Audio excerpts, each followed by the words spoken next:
There's a guy called Robert Kiyosaki in the United States, best known as the author of the personal finance book Rich Dad, Poor Dad, which has sold gazillions around the world.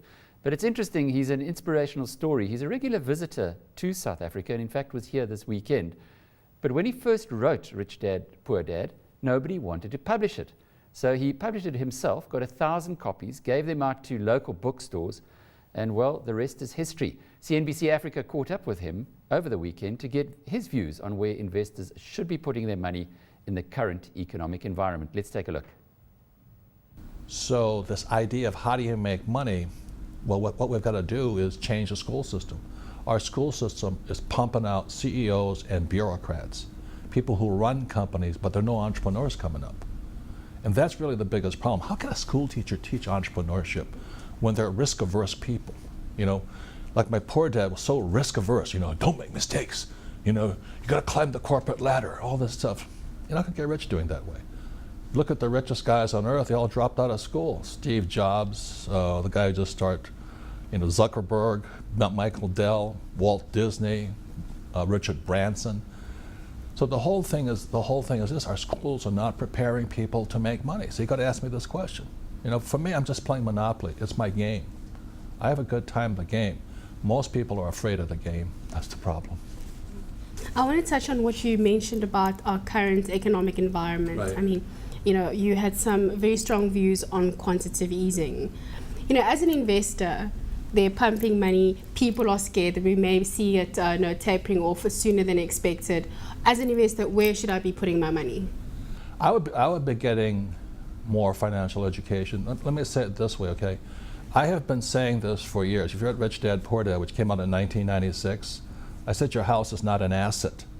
And every real estate agent, you know what you're talking about. I love real estate, but it's not an asset.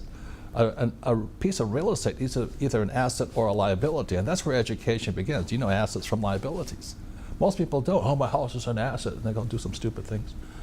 Other thing I said a few years later was savers were losers. And the reason I say savers are losers, well, why would you save money when President Obama, I'm not against Obama, I'm not for him, I'm not against him, I'm not a Republican, I'm a Democrat, but he's printed $5.6 trillion that we know of. We don't know how much other money they printed. Why would you be saving money, the dollar, or the rand, or the yen, or the euro, or the peso, when they're printing it? That's insanity.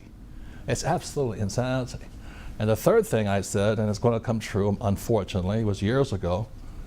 I said in the year 2016, it's only 3.5 years away, or 2.5, whatever it is. I didn't do well at math. We're having the biggest economic crash coming, 2016. And I wrote all of this so it's documented. I'm not the Johnny-come-lately. I'm not saying all this stuff, but I could see this stuff coming.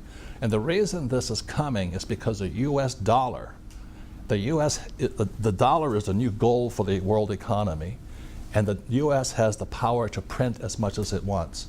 This is criminal behavior.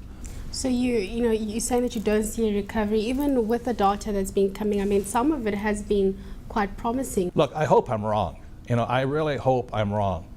But I've been saying this stuff for years. All the times I come to Africa, I've been saying nothing has changed for me.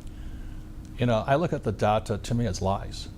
Our government will say, my government, I'm not talking about your government, my government will lie about anything right now.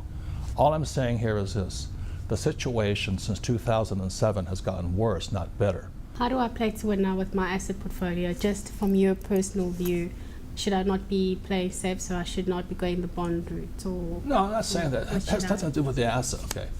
It has to do with how you play the game. In other words, can you short your portfolio fast? How fast can you if the markets go down, how will your portfolio do? See, most financial planners, and they're good people, they say, invest for the long term. You've got to be nuts. I mean, this market's going like this right now, like. I want to make money this way, because you can make more money going this way than going this way.